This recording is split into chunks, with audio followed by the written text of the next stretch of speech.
Okay, folks. Thanks a lot. Thanks for coming along. It's been a while since I've done one of these, which has been very good to cover for me. I've been pretty busy over the last few weeks, months. So I thought I'd get back into this with a little overview of plugins. Mainly plugins that I use pretty much every day. I use Figma. There's a few interesting ones I've also thrown in. So let's get right into it. So I probably should have thought of a wittier name, but I couldn't quite think of one that, I don't know, plugin magic. Here we go. So I don't know if you folks have used plugins much or you're kind of not familiar with plugins. But I'm really just going to go through first like how to use plugins just in case you don't know how to use plugins, and it's okay if you don't know how. And I've kind of grouped plugins today into a few different categories. So uh, every plugin that I've shown that I'll show today really goes into three buckets. So validating design, creating stuff, or helpers for when you're handing off to other people. And there's one or two plugins that don't quite fit that category. And at the end, if you've any plugins you'd like to suggest or for me to play with, I can show them off here. I've also included a link to all the plugins that I'll be using, and I'll actually share that link in the chat now to the file. So at any point you can jump in there and take a look, and they're all there for you to use. All these plugins are free, or at least have enough free functionality that you don't have to worry about paying for them.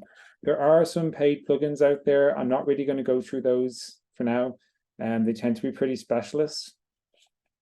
So first of all, if you don't know how to use plugins or you don't know how to access them, it's changed a little bit more recently. I suppose it's been a few months since plugins had a new home, but you can find plugins now either by clicking this little resources icon up at the top. It just looks like a bunch of shapes, and click into the plugins tab. And by default, it'll show you your recent plugins and any plugins you've saved.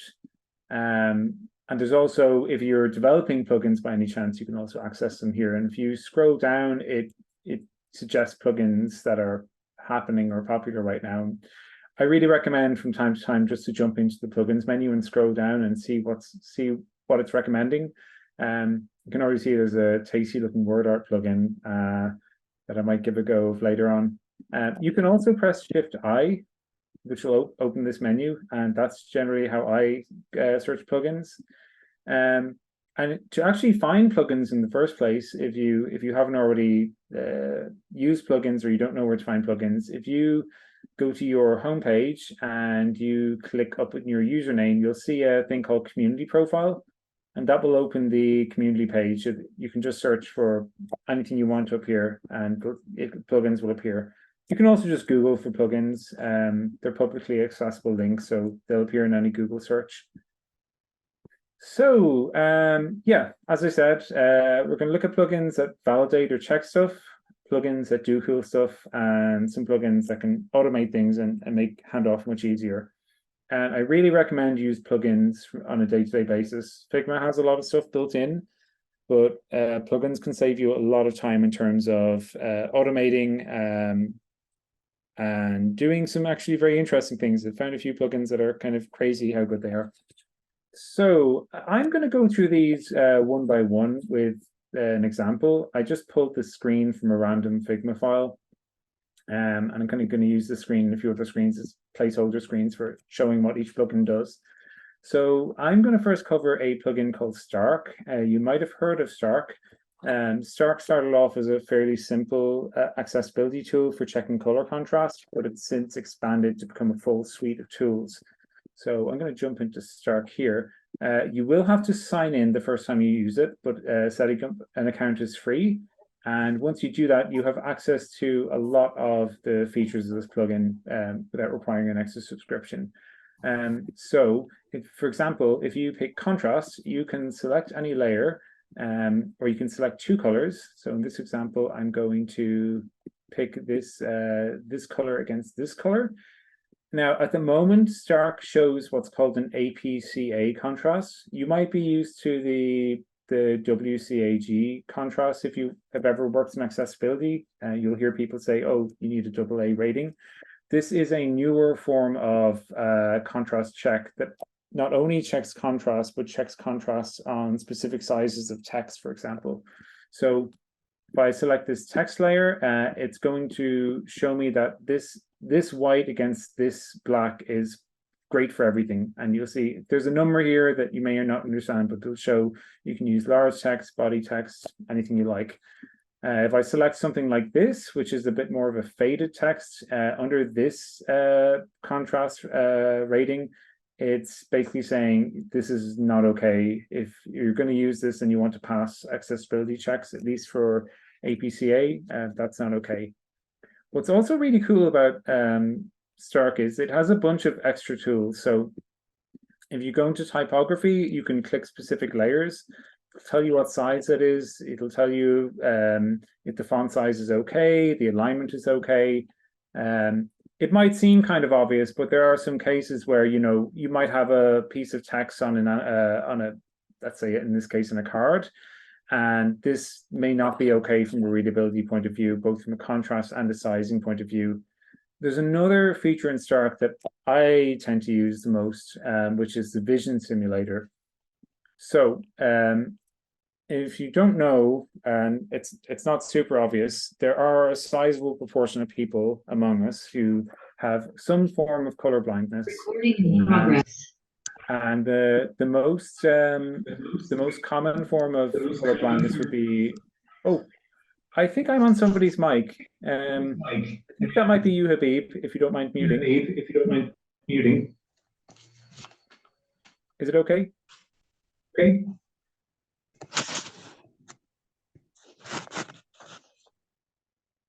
Okay, perfect.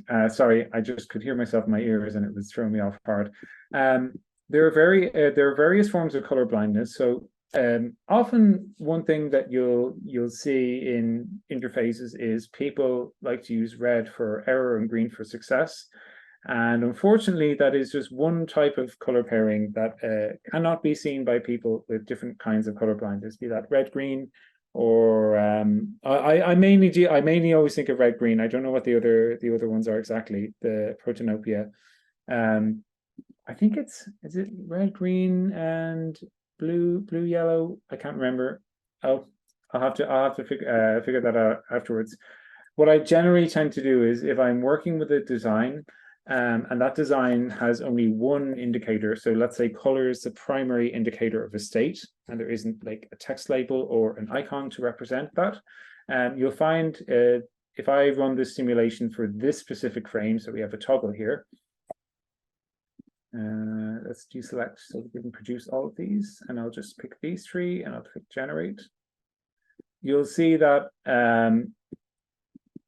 in various different conditions, you cannot tell those colors apart. So if I were to take out these text labels, you could argue that the toggle position will indicate something, but there's a whole thing around like which side is on and which side is off in toggles. The point is by showing this issue and being able to actually see how other people perceive your interfaces, you can make a call of, okay, I might need a text label to highlight this also, or maybe I shouldn't use these kinds of colors together. Maybe I should use like blue and green, or I should use yellow and purple, or something like this. As well as this, there are other tools in Stark, and it flew me way off the screen, to highlight other kinds of visual qualities that people might perceive in interfaces. So maybe someone's eyesight is not as great and they're going to see something blurred. So if I click generate, this is what they might see on their side. And yes, you can do this by going into layer blur, but this is just a really nice way to automate that step. You can in fact select all of these and look at your screens under many different conditions. So if I go click this frame and I select all the simulations and click generate, I get to look at my screen through somebody else's eyes in various different conditions, and I get to go, oh, you know what? That text that it told me wasn't quite big enough or didn't contrast well enough. Now I can't read it under this condition. Or maybe there's certain things in your screen that if someone has ghosting, they won't be able to see this. Or if they have a crappy phone that has bad contrast, they're just not going to be able to see certain things that you can see. Um, so I find Stark just a great toolkit. If you are not working with someone directly who has these impairments who can tell you themselves, this is like the next best thing.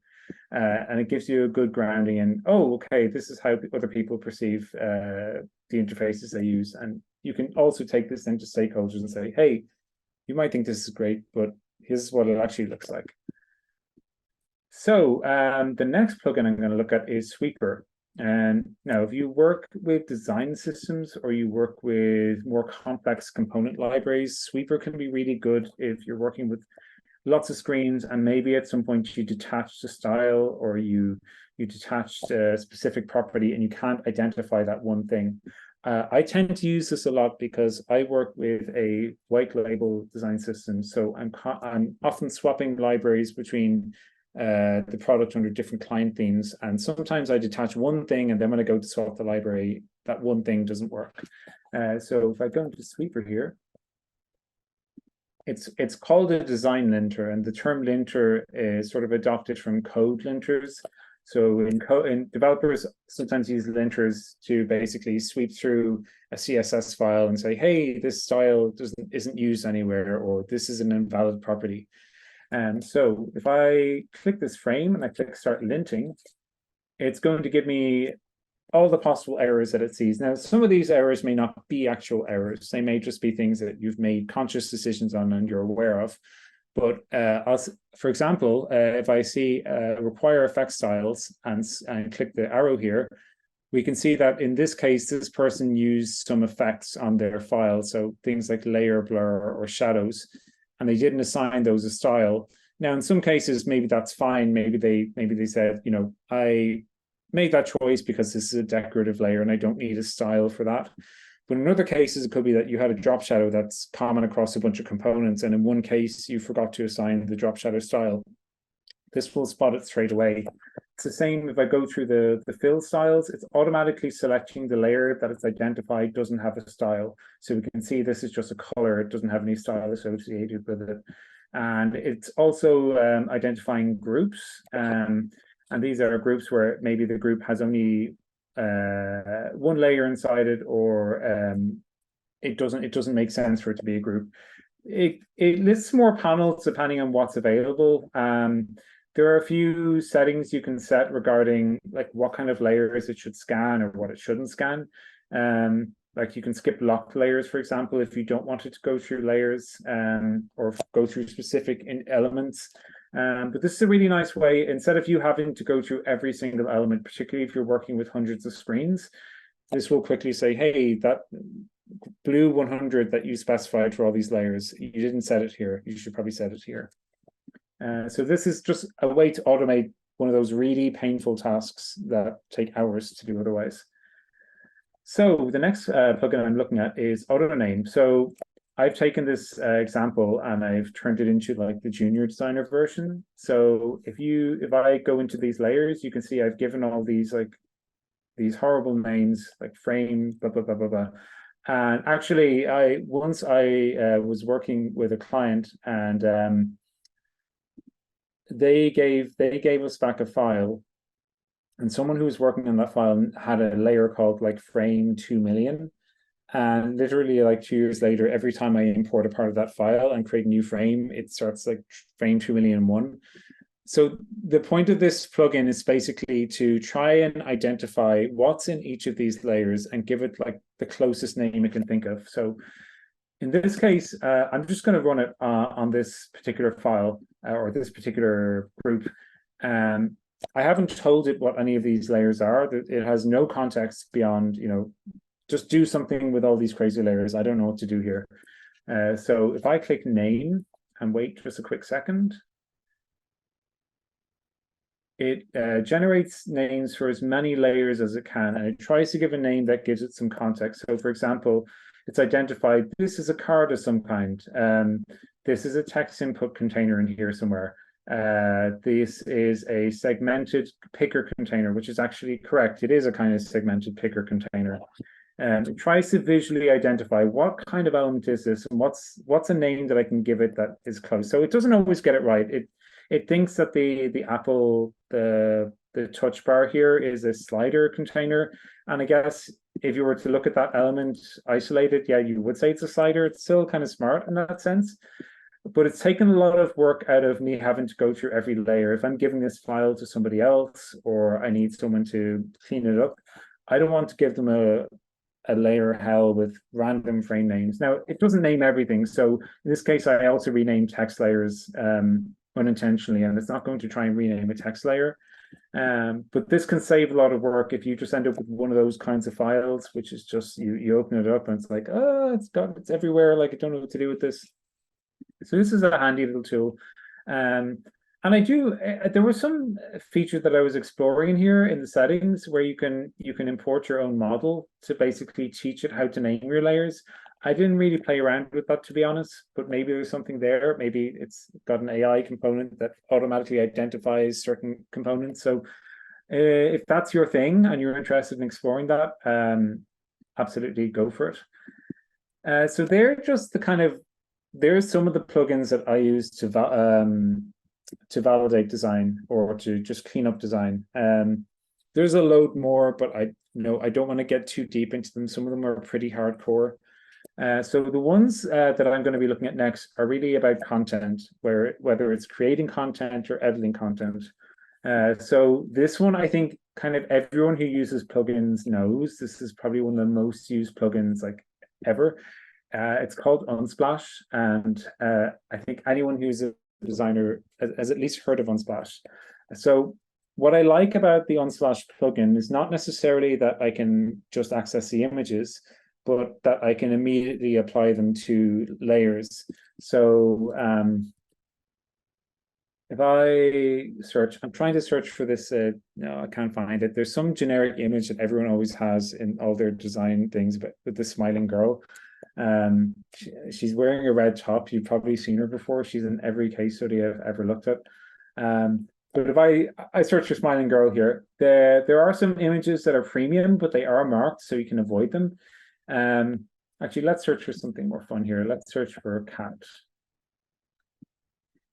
So it gives me a really nice overview of all the Unsplash images in a nice simple interface. And if I select a layer and then select the image, it will download that image and automatically apply it to the layer. So it's really handy for just when I need something placeholder or we're planning to use something that we know is on Unsplash, I can quickly select a layer and apply it. You can also just select the image itself and it will paste onto the canvas.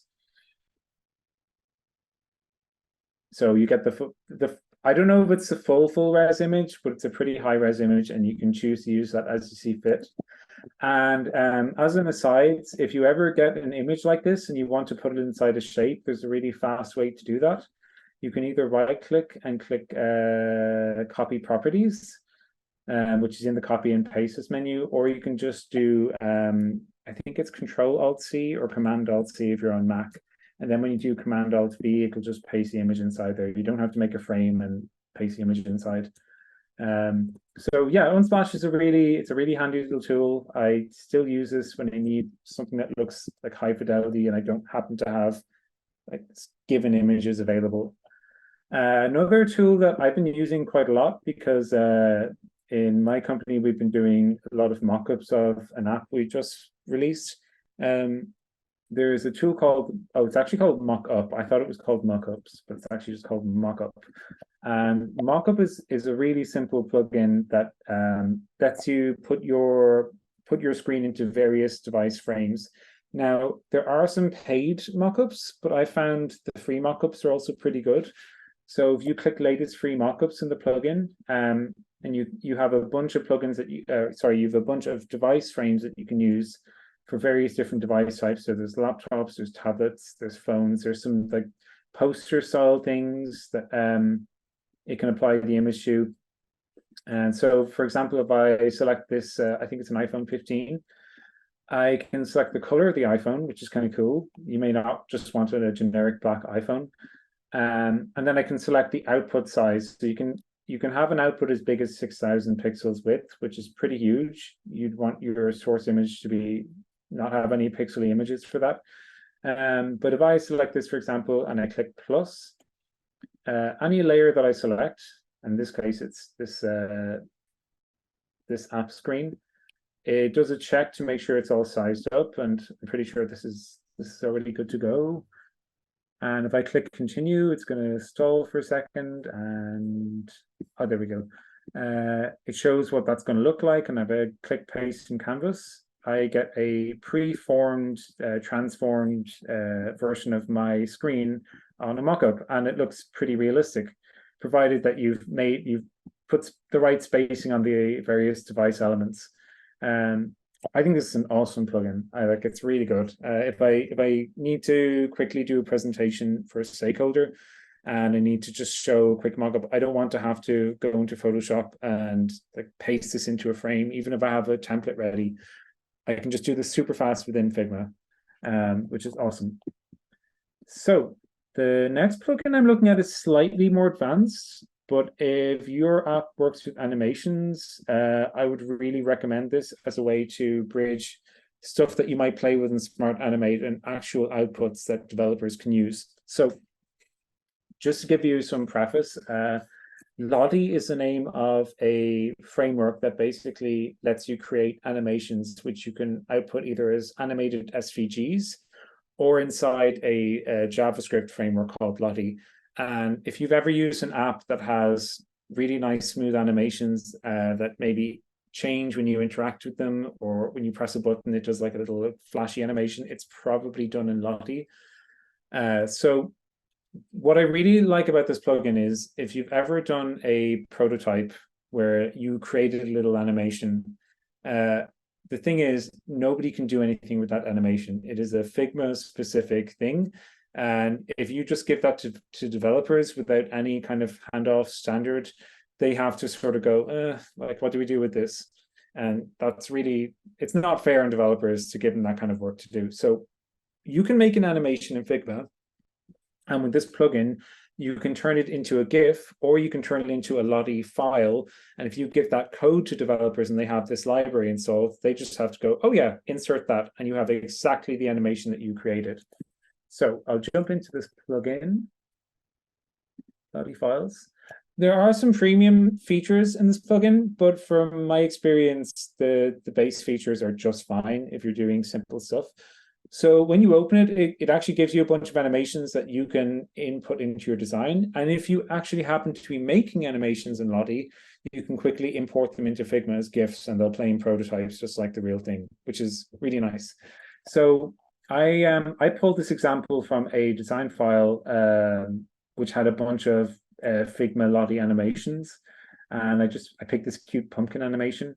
So when you set up your animation and you maybe have it in a bunch of frames, and these have various Smart Animate interactions, the main thing that you have to do to make it work in Lottie is you have to set the first frame as a flow starting point. So if you haven't done that before, what you do is you click your frame, and then when you're in the prototype menu, you go up here and click flow starting point, and that basically gives Lottie something to point at. And so in this case, I've already set up our pumpkin here by setting this frame as the flow starting point. And the person who made this has already come up with the various smart animation effects. So if I go up here and I click export to Lottie, I see that it has an option to select prototype flow. And I see that it already has my pumpkin flow starting point here. So if I click this, this is taking the animation that was made in Figma, and I'll show you this animation. If I click this and press Shift Space, I can open a little pop-up of the prototype. So that's the original animation in Figma, and you can see it's pretty much perfectly exported it. So I can insert this as a GIF. You can't put in the larger size, but in most cases, the medium size is just fine. So it is just exported that animation as a GIF, and if I put this in a frame and open the prototype, you can see that that is a GIF that I can share to anyone in any software, and they have a sense of, oh yeah, this is a thing. And I can also then save that and export it as a Lottie animation. which I think you can either export it as an SVG or JavaScript. And the main difference between SVG and JavaScript is the JavaScript has some additional extra features. The animated SVG will do most things with resizing or movement. It can't do everything though. So there are tools out there that will make you pay like $20 a month to do exactly this. And I have paid for that when I've been in a pinch before I discovered this. So yeah, this is a really fun tool. If you're kind of playing around with smart animate stuff, but you're kind of feeling like, how do I make that real? This is a really nice no code way to make that happen. So I recommend you check it out for sure. So whoops, move that over. This is an interesting plugin that someone who works at Figma, his name is Rogi King, was making in his free time. I think in the Figma team they were doing a side project run where all the team members got to do a little side project, and this guy built a plugin as a side project. And I think this is a really cool plugin. So I won't actually need the mock-up for this one. So I jump back into design and I just make a big shape here. If I open the noise and texture plugin, it's kind of hard to describe, so I'll just open it. It opens up this this sort of texture generator. So it's kind of experimental, and you have to play around with it to kind of get a feel for it. But if I just click add to layer right now, this will assign this texture to this layer. It's kind of faded right now, as you can see. So I might just change the color. Ah, I see what's wrong here. I have to take off this image. There we go. So if I put something black behind it to give it real contrast. Oh, what's going on here? Oh, it's weird. Before this gave me a black background. I wonder what's happening here. Maybe if I put a layer behind it. Ah, okay. This didn't happen when I was playing around with it. But anyway, let's just play around with it and see if we can fix it. This will basically give you a bunch of different textures. And when you change the textures after you've added a layer, you can update this in real time. So if I change the size here and I up the gain, you can get some kind of grungy effects that you can apply as an overlay to other layers, which you can use as a background. There's a lot of patterns here. So here's a really cool one that you can potentially use for shapes or for backgrounds. This is a very experimental plugin. So you really just have to, you kind of have to play around with it and see where you go. There's also a really cool feature where you can do blob gradients. So if you want to do one of those really like trendy backgrounds or trendy shapes where it's like a bunch of gradients all blobbing together, you can assign the colors here. You can change the blur. You can move around the frequency to kind of create some like wild effects. You can there's even an animation function in here, which I haven't quite figured out, but it'll actually create a moving gradient. I'm not 100% sure how to export this yet. I must reach out to Rogi and figure out what his intention was. And then you can also save and export some of these. Oh, actually, maybe that's how you do it. If I select animate speed, can I export this? Oh, you can export a video. I just realized you could do that. So in this case, you can actually export a video of the animation. This one's a bit frenetic. But you can see there's just so many effects. Like he's really gone all out. There's some really, really cool effects. And the fact that it's all procedurally generated means you're not just getting a copy and paste of somebody else's thing. You can actually play around and create something quite unique. So this is a more experimental feature. It's not going to give you like maybe an expected output, but it's really fun to toy around with. And I originally found this because I was trying to find ways to generate textures instead of just always like importing a noise file or something. So yeah, I don't know what to say about this one. It's just I just threw this one as a bit of a wild card. I'd recommend you play around with it. It's pretty cool. Now this plugin is insane. So to show off this plugin, I'm going to take this cat image that I made earlier. and scale it up a little bit. Okay, I didn't know about this plugin until yesterday. I'd heard of this tool, and Mitch shared me a video of somebody else using this. So if I open this up, Photopea, it's actually a suite of tools. So there's vector tools as well as Photopea. So you can see there's a few different kind of variants. I don't know, this is crazy. Like I didn't have to sign up or anything. This literally opens up a Photoshop-like product in Figma. So this is actually a window. Now it's very clever, like it matches your canvas size, so it feels like you've just opened up another program. But it is crazy. Like this is Photoshop. Like I literally can use a magic wand. I can, set tolerances, remove background, like do all the layer effects. Like I don't know, this is like ridiculous. And then you can export that file. So you can click save. You can export it as a PSD and open it up in Photoshop. You can export it as like a bunch of web-friendly formats.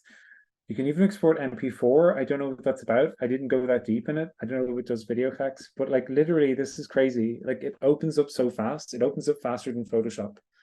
And it has everything. Like it's even got like removal tools like the healing brush tool and a whole bunch of other things. I don't know. I cannot believe this is a plugin and how fast it loads, and it's super, super smooth. It's Photoshop and Figma, and it's free. And I don't know, it's just I feel like this shouldn't be free, and it is. And when I save and exit now, I have a version of my image.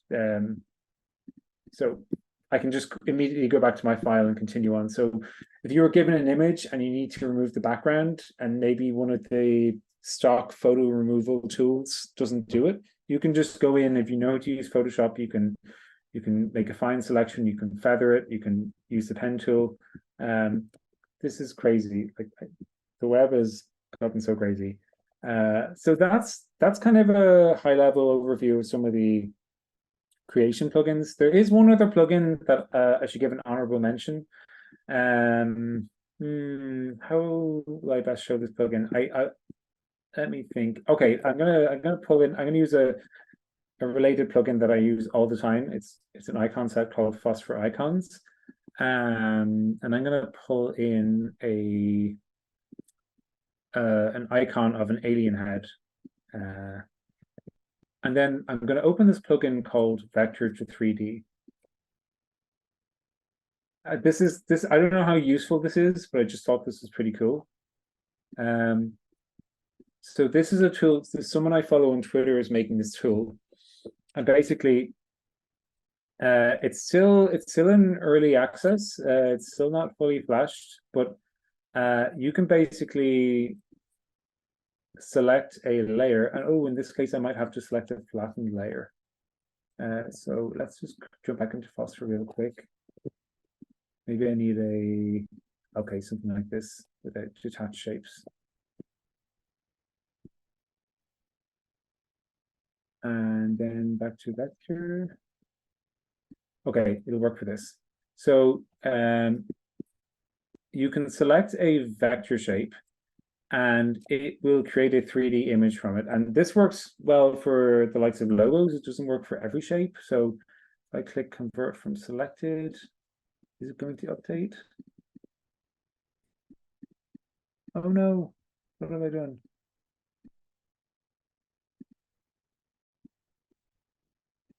Okay, maybe it's not going to work. Maybe my alien broke it. We'll just take these eyes and use them as an example. So it's generated a 3D model of these eyes, and it's not a great example. But what it does is it takes a 2D shape and interprets a 3D shape out of it. So it's actually much better if I turn on the color. So from this vector, I can create like all kinds of variants of the shape. And I wish it would pick my airplane though, and I'm not quite sure how to reload it. Anyway, what a shame. But it's a full 3D rendering tool for icons, and I've seen some very cool outputs from this. It's just the fact I picked these eyes is like really annoying and I can't seem to deselect them, but you can kind of get an idea for that. So anyway, moving on. The next set of plugins that I'm going to show are really sort of practical plugins that I use a lot when I'm working with developers. So in my organization, I have a very close-knit relationship with developers. So I try to give them as much help as I can to make sure that what I've made is going to translate to what they need. And we try to sync things up. So the first plugin that I'm going to show is a plugin called PropStar. So PropStar will take something like this, which might make sense to us, but doesn't make sense to developers, and output something that developers can actually read. And it's actually useful if you have a component like a button with maybe 30 different variants. So if I go to PropStar,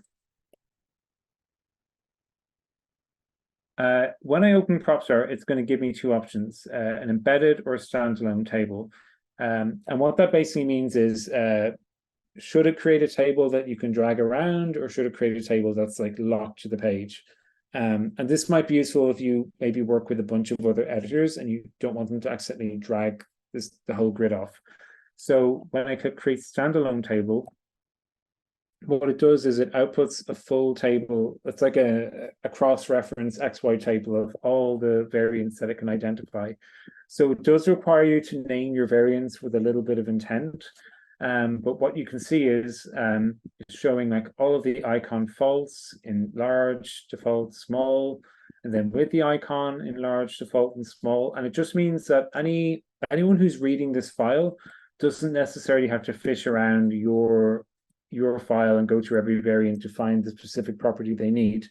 And if you happen to work with a design system where you're synced, you can just quickly say to the developer, oh yeah, use the default medium button with the icon, and they can quickly reference that. And it just, doing this manually is so painful. And I used to do this manually with, like, I put a little like text layer above each thing, and then I create like something different and I'd have to redo it all over again. And I use this all the time. Like anytime I make a new component that we're going to implement, this is the first tool I use. And I think this is like one of the essentials if you're working with devs.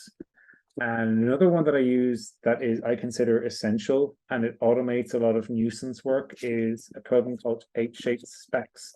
So this is a little more detailed than PropStar. So it's more for PropStar will just show you like these are all the variants of this component, and this plugin is like this is what each of these components actually means.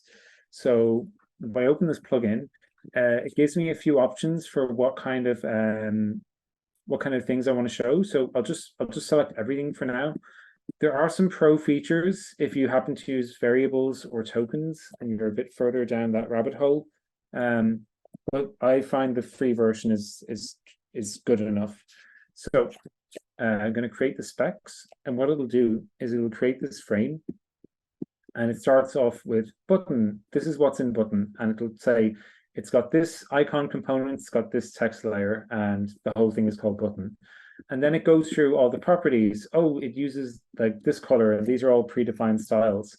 And you can see like it's automated all this work that I would have had to do myself. I don't want to have to write out the names of styles and all this. And what I also like is it even includes a little red line section. So I see a lot of designers trying to do this manually, putting in red lines, like drawing in rectangles and hoping it doesn't like stick into the auto layout later and stuff like this. You don't have to do that. Like this is exactly the kind of information a developer needs to be able to build this exactly the way you want. And if you make a change to the component, all you have to do is just run this again and replace the existing spec file. So I use this every day. Well, every day that I'm building components, this and PropStar are like probably my most used plugins. And I can't tell you how many hours I've saved just using these to automate that kind of nuisance work. Spec is kind of similar. So if I guess I put spec here as another kind of point of reference. Oh, I had to select a component. So if I put this over here and open spec. Oh, sorry, I forgot. I have to select the master component for spec. It gives me an option for a theme. It gives me an option for what I want to generate, and there's some custom options you can define. If you just click generate, then it gives you something in between PropStar and H-shapes. It's kind of a neater form. So if you want a more visual type of presentation of all the variants, or maybe the grid format isn't working, SpecSpec's just another way of like saying, hey, here's all the types of buttons. Here's the states, here's the sizes. So it's really down to a matter of preference, which you prefer. I prefer PropStar. I just really like the specificity of having like an entire grid of like, here's all the possible things that you can do with this, because that's more representative of what developers need. But SpecSpec is also a really good way of like showing a more visual, like, here's all my things. And you see this a lot in like design library files. It's usually coming from something like SpecSpec. These are two plugins that are sort of like complementary to each other that also I use anytime I need to. So for my work, I need to sometimes onboard a client, and the client has their own theme, and I build a bunch of styles. And at the end, I need to communicate with them, hey, here's all the colors and here's all the styles that we're using for you. And instead of having to like draw out each text layer and assign it to each style and giving it each rule, I can use color style guide and typography style guide. So in this particular file, our styles are kind of messy. It's a Friends of Figma culmination of like weeks of just us making stuff. So it might look a bit weird when I produce it. But if I open color style guide, for example, oh yeah, and I'm not on my work account right now, but on my work account, like all these usually pop up at the top. Once you start using plugins, you don't have to search for them every time, and you can favorite them as well. Color style guide, where are you? There we go. When I run this, it creates a new page. I don't like that it creates a new page, but the thing that it outputs on the new page is really good. So it creates a new page called colors, and it outputs all the color styles that are being used for this file. And what's nice is if you have things in folders, and by the way, you can make folders of styles by just putting a slash and another thing after it. And so in this case, this is background / primary. Figma will automatically sort that. The plugin knows this, and it will just categorize your colors by their slash, and will give all the values. So not just the hex value, but also the RGB and HSL, which you can get within Figma, I think, in dev mode, but it's just a bit of a pain in the ass. So I just love this. It's just like I use this by default now. It's so neat and easy to use. I don't want to have to waste time doing this kind of work. I used to do this manually, and it's a special kind of hell, like copying and pasting hex colors. And if I go back to our page, that's the only thing I don't like about this, that it opens a new page. I should probably give feedback to the developer. Typography style guide does exactly the same thing. And I actually find typography style guide even more useful. So again, it opens a new page. It prints out a sample sentence of each style being used, and it gives the font, the weight, the size. Oh, is that the size? Yeah, it's pretty big, and the line height. And in this case, the line height is a percentage, but you can also use pixel values. So it's just so useful. If you happen to have like a heap of styles, provided that they are okay, they're set up right in the first place, and this will output them automatically. And these are also in auto layout. So what I find sometimes is, because Figma doesn't let you set a style, like if you set a style for body and you also want to make a bold version of body in Figma, to make that a style, you usually have to make like a style for bold, or as soon as you make something bold, it'll break. Developers may not necessarily need that, so you can click maybe the one that you only use for Figma and delete it, and it'll still show the list. This is super useful.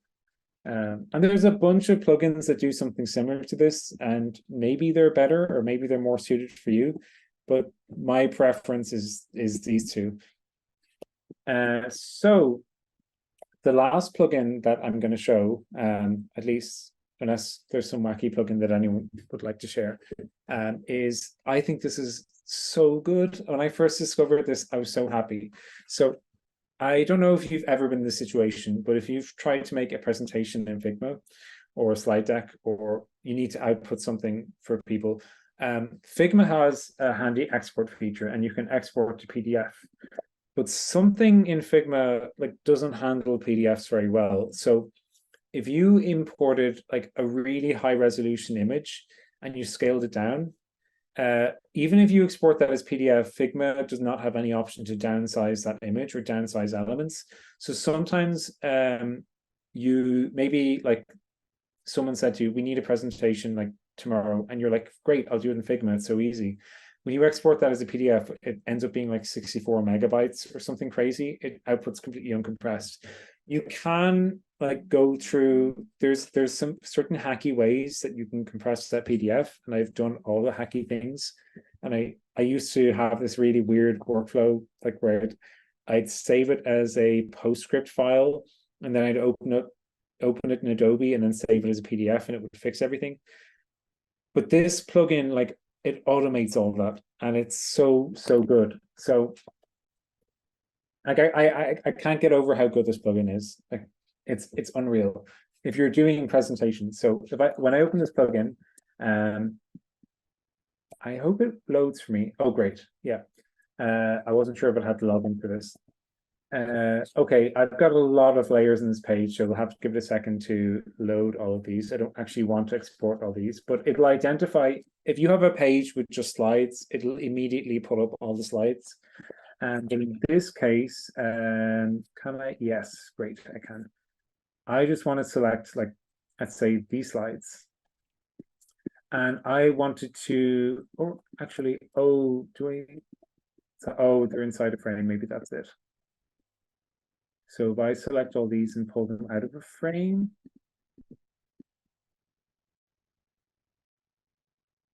it normally works when I do this. Okay, let's see. Let's actually take these and put them on their own page for a second.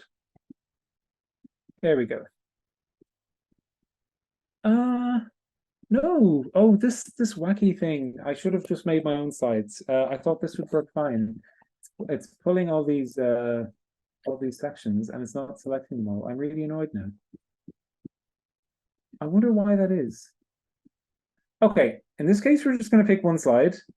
These things always happen when I go to present.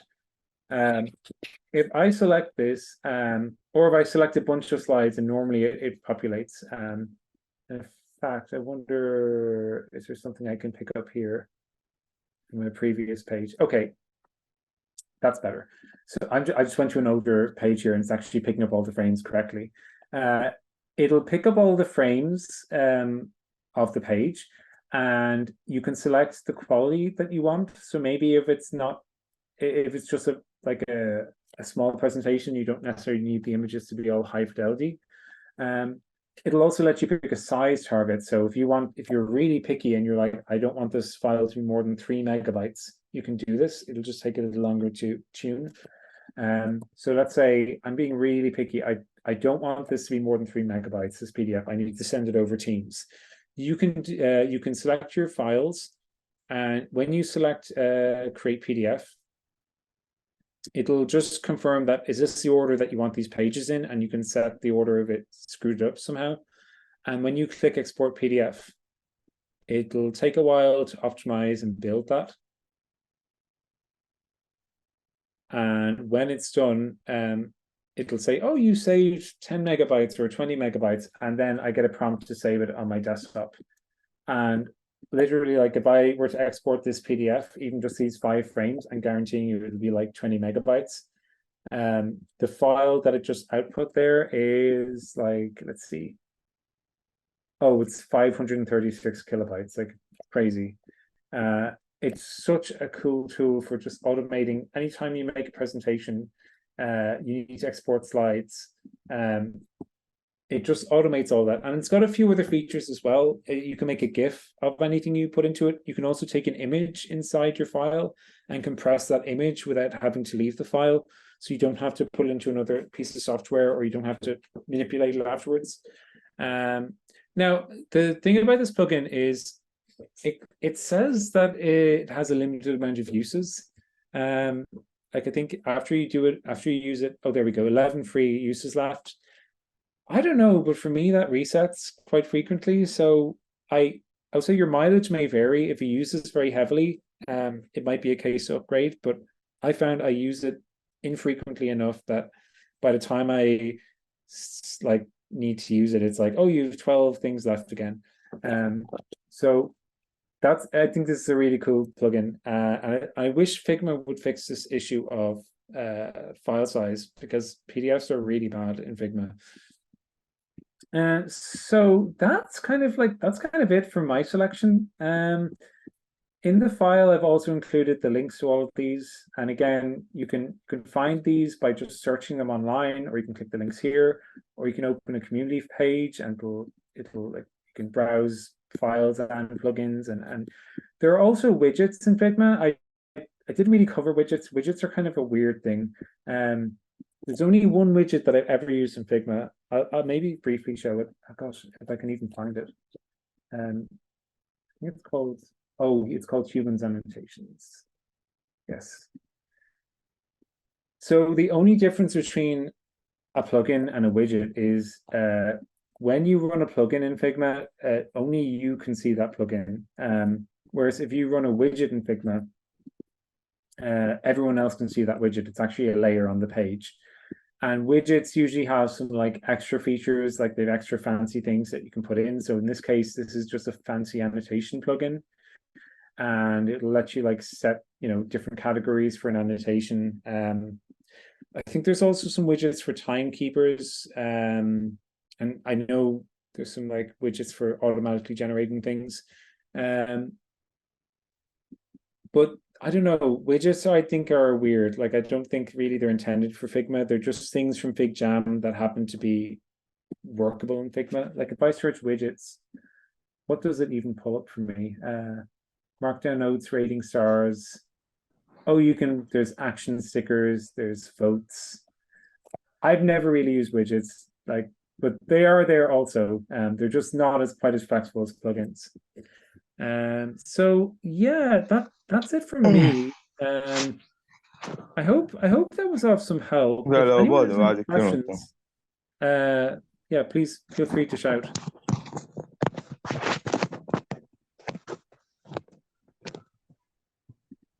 I also actually stopped recording. So.